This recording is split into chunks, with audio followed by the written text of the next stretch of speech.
Quarters. Well, we're going to talk more about Caitlin Clark's absence and the impact this is felt. That's being felt around the league, and even in Indiana. It's going to be You know it's serious when one rookie turns a struggling league into must-see TV. Caitlin Clark isn't just playing in the WNBA, she is the WNBA. She's the headline, the highlight, and the reason arenas that were once ghost towns are now packed like playoff night.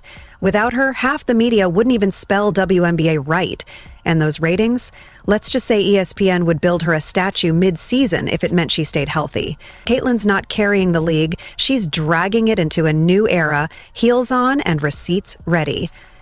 What I'm interested in is what somebody tweeted me and asked about earlier today that I want to show you right now. Put this tweet up, please, so our audience can see it here. At 4th Gen Bucci, B-U-C-C-I, right? Stephen A. Smith, can the WNBA keep itself afloat while CC, as in Caitlin Clark, is out?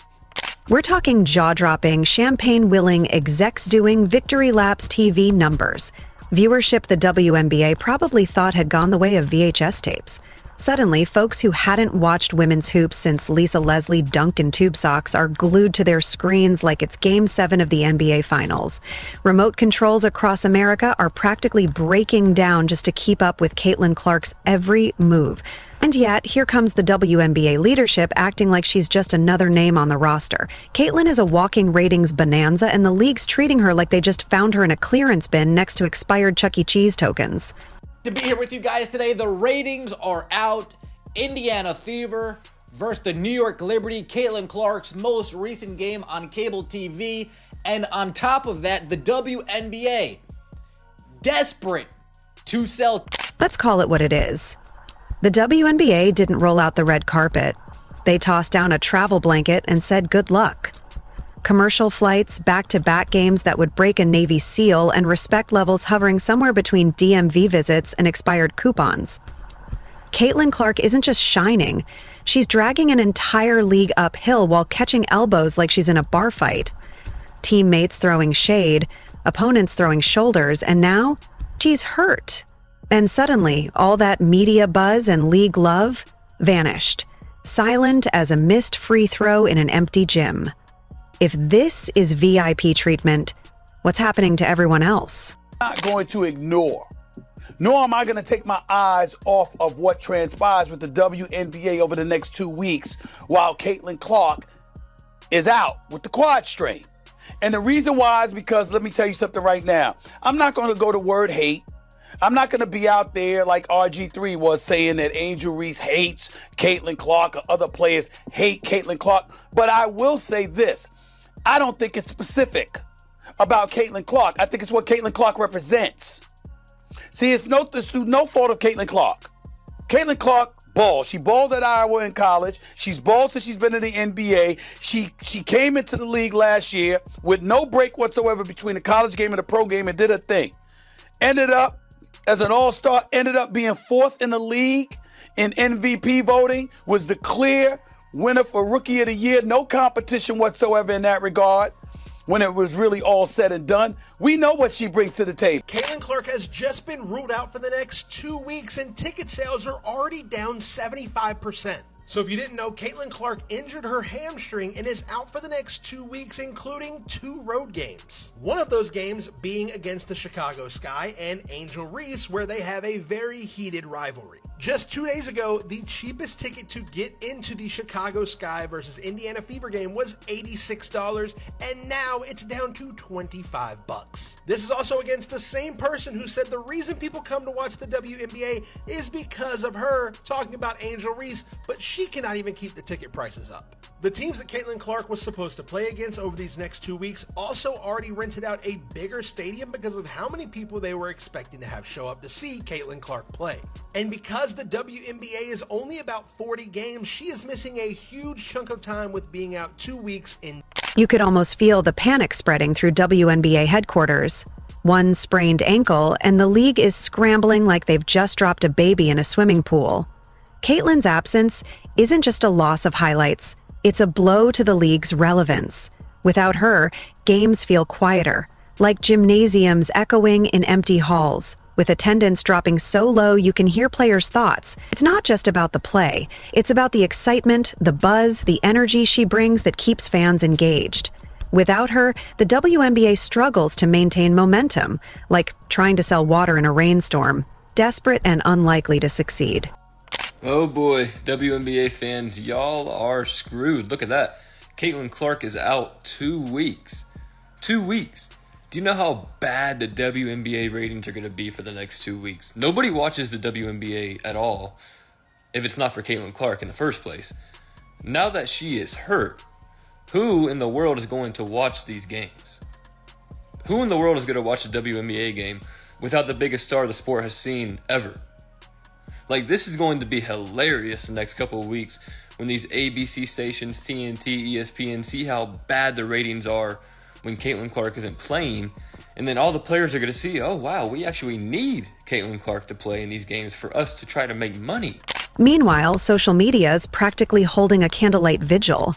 The comment sections read like eulogies, not game recaps. Fans aren't just upset. They're outraged.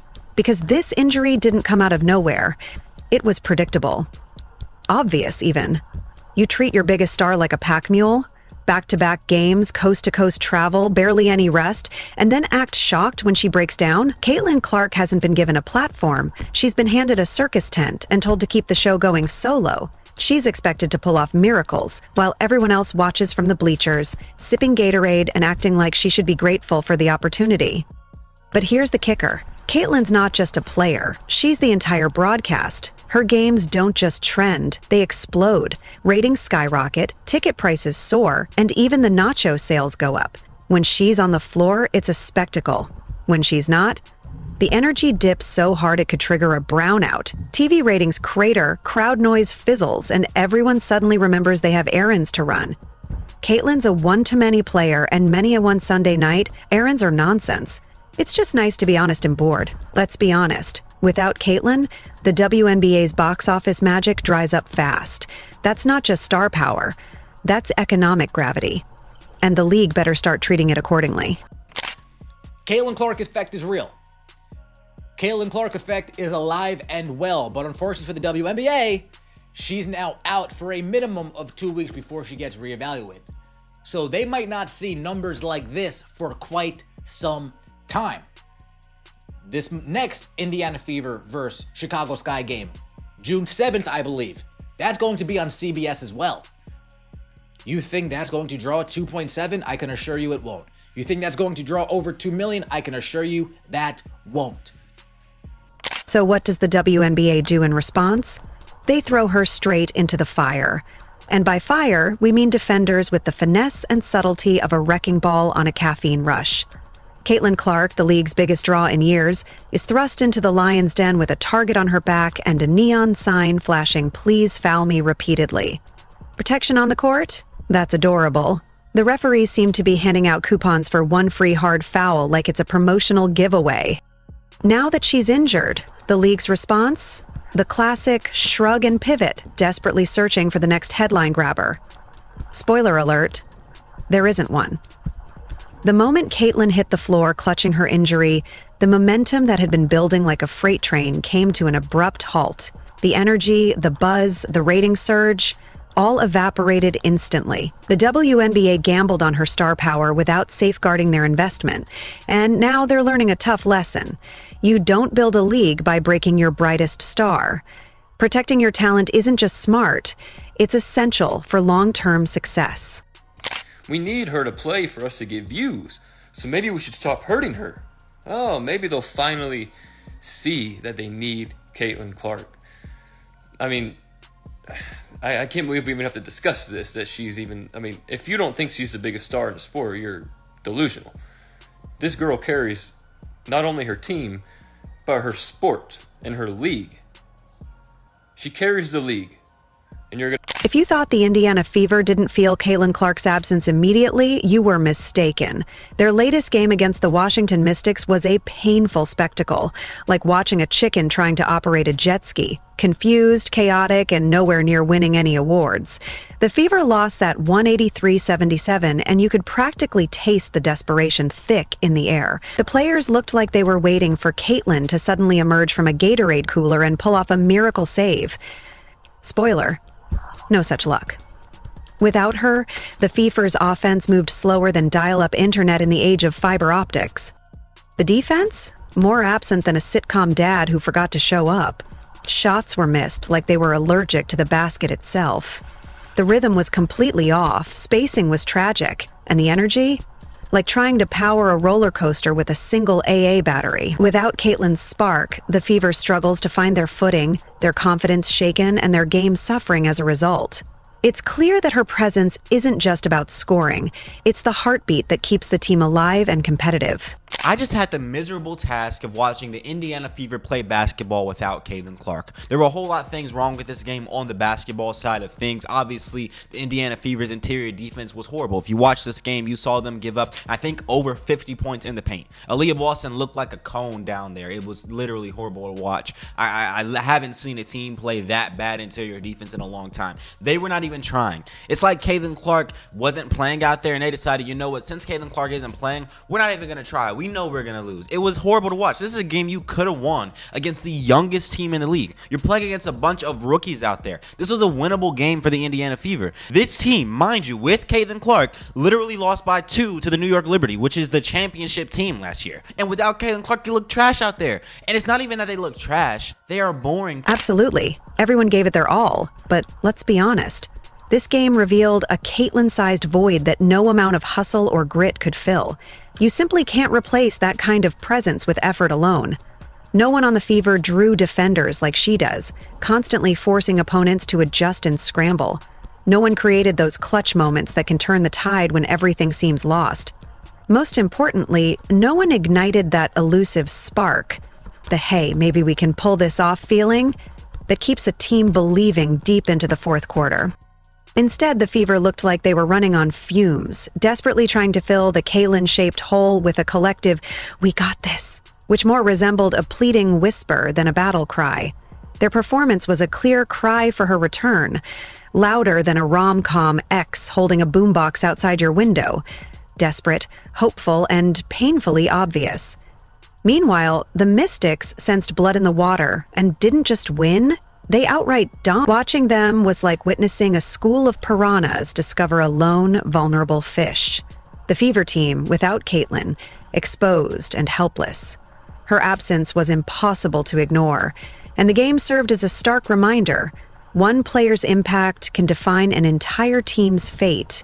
The fourth quarter in almost every game that they've played. They play hard. They're selfless. They move the ball. They cut hard. They play well together. And, they kept coming at us. And, at times we had breakdowns on the defensive end in our coverages. Their physicality, I felt like on their defensive end against us took us out of our flow, particularly in the second half. Obviously, you guys needed to adjust without Caitlin, too. Is there anything you could pinpoint with the offensive issues today? Yeah, certainly, not having any points in transition, is one that's obvious. Caitlin is really good at finding rim runners, getting the ball up the floor. That's one. We got to be better there.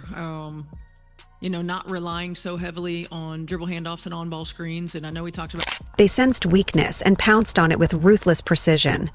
The Mystics pushed the pace relentlessly, attacking every mismatch and treating the Fever like a practice squad, running drills and piling up points in their own minds.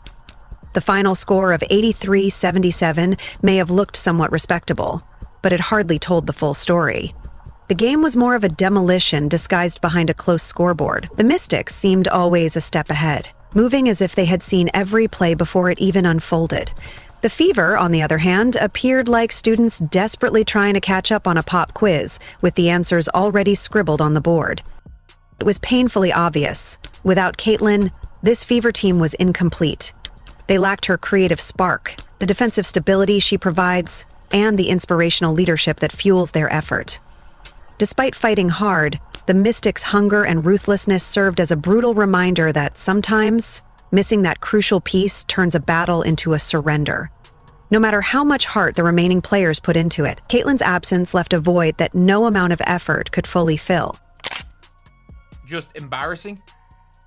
This was an embarrassing game. Stephanie White, down 12 points with 6 seconds to go, just called a timeout. She just called a timeout.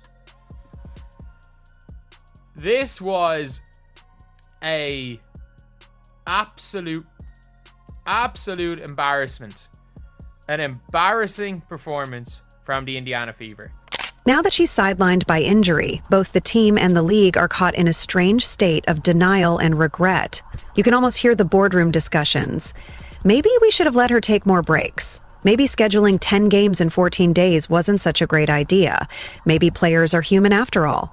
But hindsight is a sharp, sarcastic friend, isn't it? Here's the real kicker. Even while injured, Caitlin Clark continues to dominate headlines. She's not on the court, yet she's still eclipsing every active player. Fans are tweeting, media outlets are salivating, and the entire sports world is refreshing feeds for injury updates. Meanwhile, other players are struggling just to trend on TikTok. That's the Caitlin effect. Powerful, unmistakable, and currently sitting on the bench with ice on her leg. The league believed it could navigate without fully respecting her influence, thinking they could ride the wave without respecting the ocean. Turns out, when the tide recedes, you're just a bunch of stranded beach chairs. The Fever hoped to develop as a team, while their best player was holding the entire playbook together, with duct tape and hope. Now everyone is realizing how much they depended on her, and how much they underestimated her absence. To be here with you guys today, the Indiana Fever lose to a young Washington Mystics team, 83-77. Look lost without Caitlin. If this doesn't serve as a massive wake-up call to the WNBA, then they're sleeping deeper than Sleeping Beauty on Ambien, noise-canceling headphones, and blackout curtains included. Treat your stars like stars, or risk watching your ratings evaporate faster than the viewership of your last nationally televised game. Caitlin Clark isn't just another player on the roster. She's the game changer. She didn't quietly stroll into the league. She made a splash, drawing attention, headlines, and a whole new audience to a league that desperately needed it. She put the WNBA back on the map. Now the map's blank again, and somehow everyone's acting surprised. The league was handed a once-in-a-generation opportunity on a platinum platter, and they're managing it with the enthusiasm of someone who just got jury duty. So go ahead, WNBA, keep pretending she's just another rookie. Keep trotting out tired cliches about team balance and shared spotlight. But here's the truth. You can't hide a supernova behind a desk lamp. And if Caitlin Clark doesn't return soon, mentally, emotionally, or physically, you'll be left with empty arenas, puzzled sponsors, and fans questioning why they even bothered to tune in at all. This is your moment to capitalize, or risk fading into the background as a league that missed its brightest star. So, the Indiana Fever did not look good without Caitlin Clark. I guess that would be an understatement. Look, I mean, it's not that surprising to see the drop-off for the Fever without Clark. This Caitlin Clark effect, if you will. Because so often what's talked about is her impact on interest or economics, but all of that is based on her abilities as a basketball player. And if you're one of those critics who spent time loudly claiming Caitlin Clark was overrated, congratulations are in order. You're about to feel the sharp, humbling reality of being proven spectacularly wrong. Because the moment she stepped off the court, it wasn't subtle, it was seismic. The energy evaporated, ratings plummeted, and the buzz vanished. It's like watching a movie without its star, still playing, but nobody's paying attention anymore. Clark didn't just bring her talent, she brought the spotlight, the fans, and the heartbeat that made the league feel alive. Now, the WNBA looks like a before and after shot, illustrating what happens when star power is removed from a sport still fighting for mainstream recognition. This isn't a dig at the rest of the league. It's a testament to how much Caitlin Clark transformed the game.